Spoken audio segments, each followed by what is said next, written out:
Yep, that's me. You're probably wondering how I ended up in this situation. What I'm going to do is have a 12-hour challenge for myself. Yep, I did it. That's me. I built this bike in 10 hours. So for those of you who are not keen on watching a 10.5-hour video, this is a quick little 20-minute video of me building the bike. So why did I have to build this bike in 12 hours, in one day? That was a challenge I set for myself because I wanted, when I bought this bike, I wanted it riding by my birthday, which was the 6th of August. I bought the bike with a damaged frame where the front bolt had to be welded, or not bolt, but mounting point for the top bracket had to be welded back into place. And in order for me to do that, the engineers said the engine needs to come out, the forks, the yoke, the neck bearings, everything needs to come out, because basically when you're welding aluminium, the whole frame gets heated up. That in itself is about a 2-day turnaround time, and I then took too long to take the engine out. I took too long to send it away, and I later decided I'm taking the toilet roll holder and I'm going to just put my bike, rebuild the bike into that frame so that I can have a running and riding bike by my birthday. So I did that. I took the other frame down. I resprayed it, cleaned it up. I went down to my brother-in-law. He cut me a castle nut, which is, or castle socket for the castle nut, which is basically a 20mm socket cut out so that these points are all visible. Yeah, so those were the two things that needed to be done. Hi! Don't forget to like and subscribe! Okay. So this is the video of me doing a full frame swap. I hope you guys enjoy it. And it's basically me taking the motor out, putting the thing back together, 12 hours crammed down into 20 minutes, and me completing this bike. Have fun. Enjoy, guys.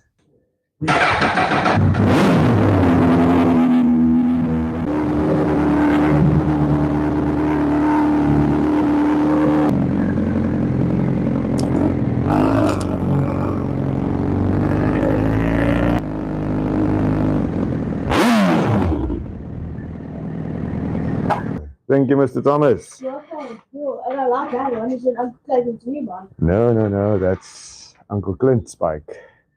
That guy's. No, Clint's going to be coming now. Pick it up. Is it a newer version? Yeah, that's the 2012.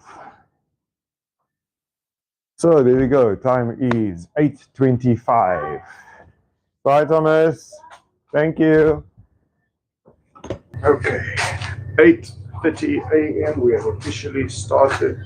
I have until 8:25 p.m. to get this done. If I don't get it done, then I'm a loser. If I get it done before then, and I'm a winner.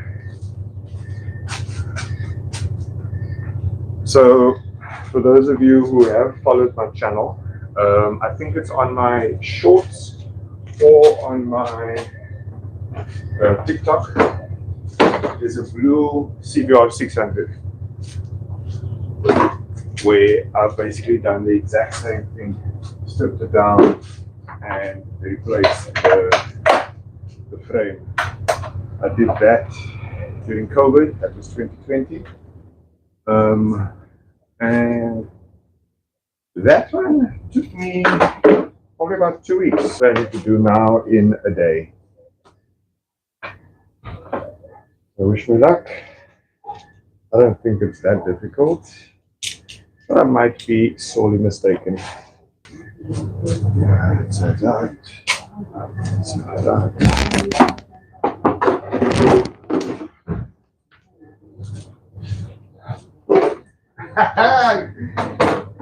Good morning, sir. Morning, morning. How are you?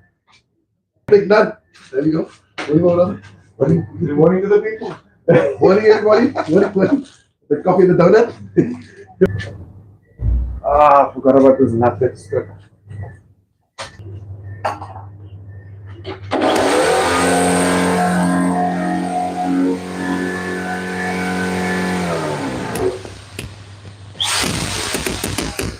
feel like this will slow down.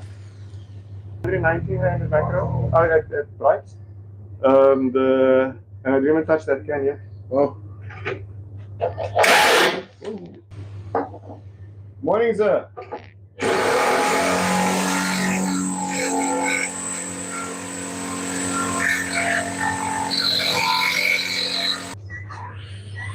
You know, you get something like that you just hit. So a thing that you hit in and it goes into the metal, and then you can turn it loose or try to turn it. Make sure that metal, but what you don't mark and mix, you can worms of it.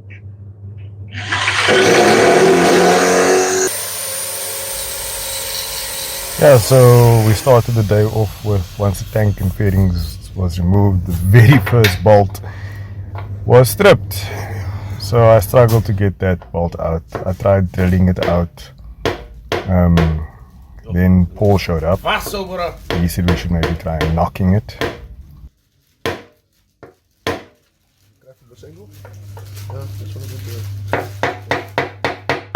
And eventually I tried grinding it out, which then eventually helped. It took us almost a full hour to get that bolt out.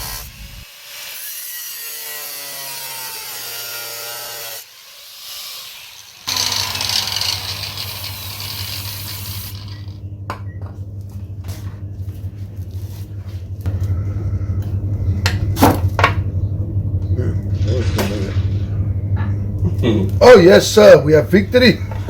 Success. Lovely stuff. Oh shit, I'm hurting myself. Yeah, man. There we go. Stumble block number 1. An hour later, we got out the first ball. Yeah. So at this rate, by 8 o'clock tonight, we'll be 12 bolts done. Just throw that thing away. You know, that big number is coming forward. We must put it there back there. This is somebody's the fuel. There's still fuel Yeah, in the here. vans of proper fuel. So finally the tank came off. We could actually start moving. So obviously the next step is the airbox. Took that off quite easily. For Clint it was his first time seeing the internals of a bike, so we slowly gave him the legwork.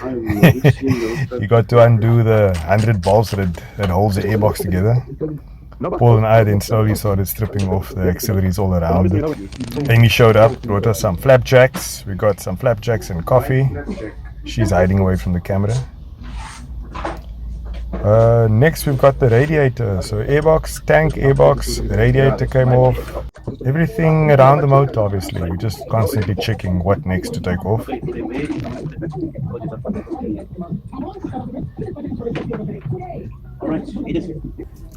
Here you'll see I'm undoing the neck bolt. Paul's already started with the engine bolts. Now I'm busy lifting the entire frame off the triple clamp. So there we go, whole front end is out. I cheated a bit because took that whole front end apart while keeping everything together. And when I fitted it to the new frame, I just put the whole front end back into the other frame. Saved me a lot of time to transfer brakes and clutch and all of those things across. So that saved a lot of time. Here you see now we're taking out all the engine bolts. So obviously by now all the wires is disconnected. We're constantly checking the loom, making sure that all the clips are undone. The throttle bodies, I think we left the throttle body on the motor. Yeah, so just checking that all the loom connections is loose. Paul doing his little sexy dance for Amy. And I think we're going to get a look of judgment now from Amy. For some reason she doesn't think we'll finish in time. And now we're busy struggling. So I figured out with my Newcastle Nutcastle bracket socket thing that we forgot to undo the spacer at the back. It's that little bolt that unscrews. I'll show it to you now. And because of that, we couldn't do it after the fact because the motor had already shifted. Hey, you don't believe the bike's gonna ride?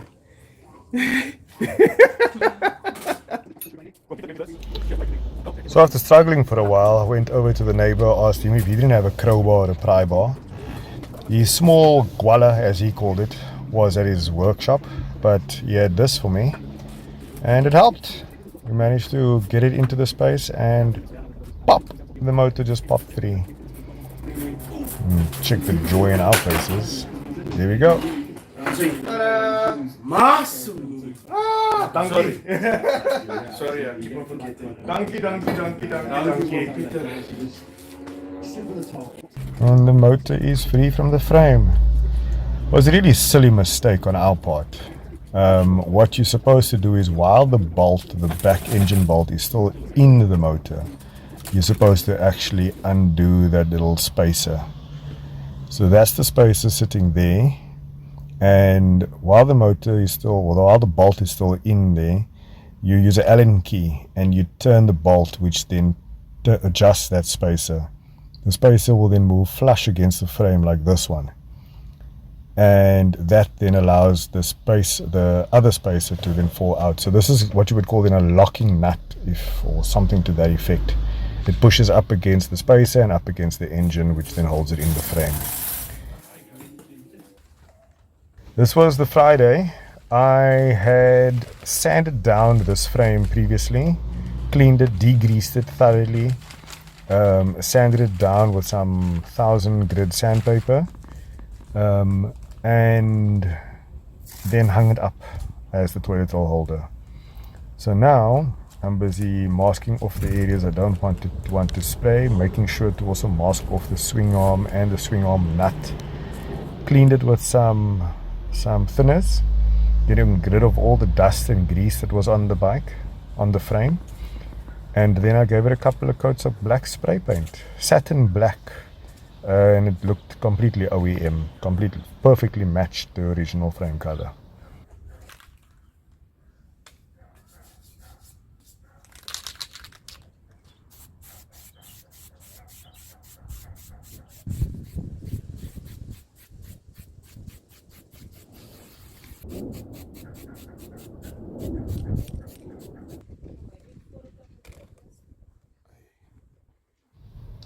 Here we go. 2-3 coats later, this frame was looking brand new. I let it bake in the sun for the rest of the day, and then the bike build continued. Now to reassemble everything, put back everything that we took off. As you can see behind me on the clock there, it's 5 to 12, so I started at 25 past 7. We are 5.5 hours into the build. Given the first hour bolt took an hour, so now we've got another 7.5 hours to completely build the bike. The frame went on, forgetting we had to put the loom in first, so then the frame had to come off again.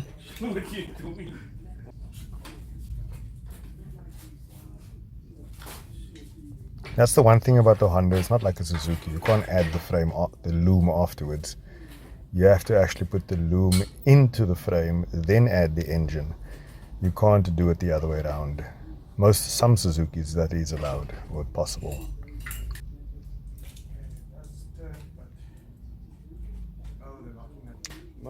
And yes, so now we just reverse the process. Engine is in, the old original forks are still in. You'll see later I removed that. I raised the bike a little bit, so it made it a bit easier for me to work. And now I'm just slowly assembling everything.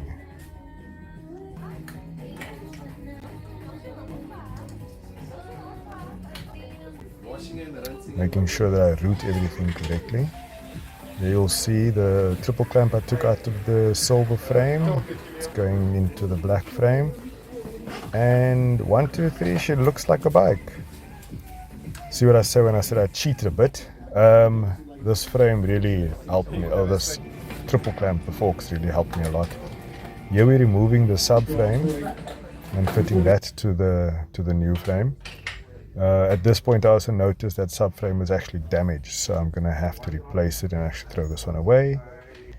Back wheel is fitted, radiator is fitted, and we have a rolling chassis, a full bike. It's now just a few pipes, a few connections. Paul's throwing in the coolant and the distilled water. And I think next was the fuel tank, and then we could start the bike.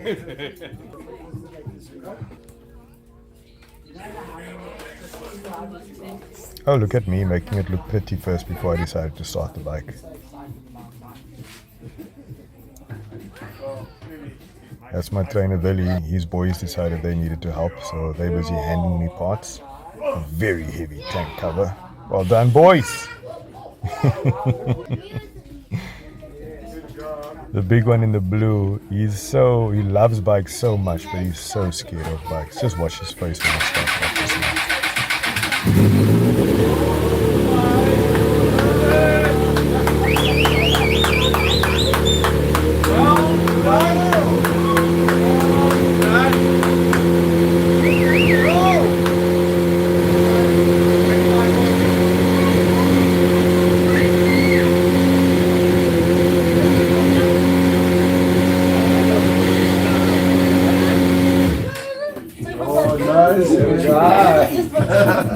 What's the time?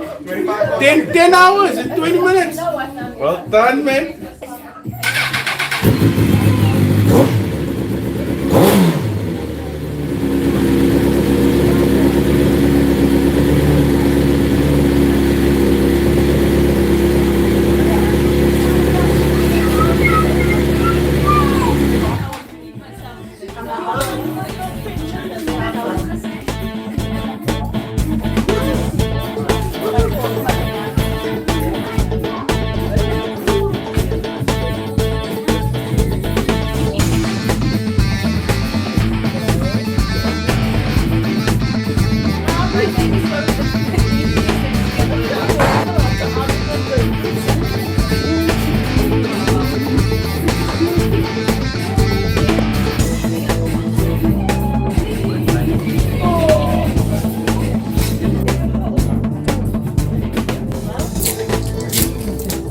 Right guys, that was 10.5 hours. Thank you. I got it started, I got the fairings on.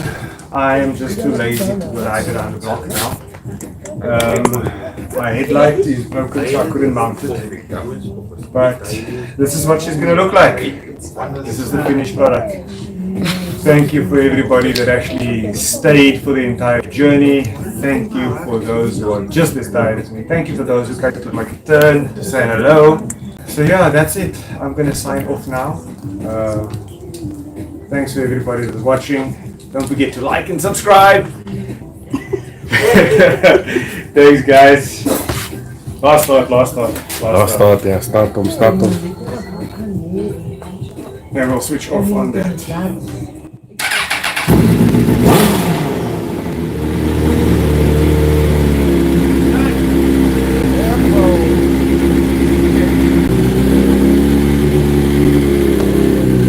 Here we are, people.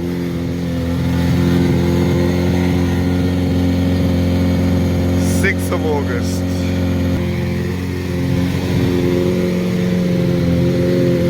We have met the challenge. I've got a running and riding bike. Mission accomplished.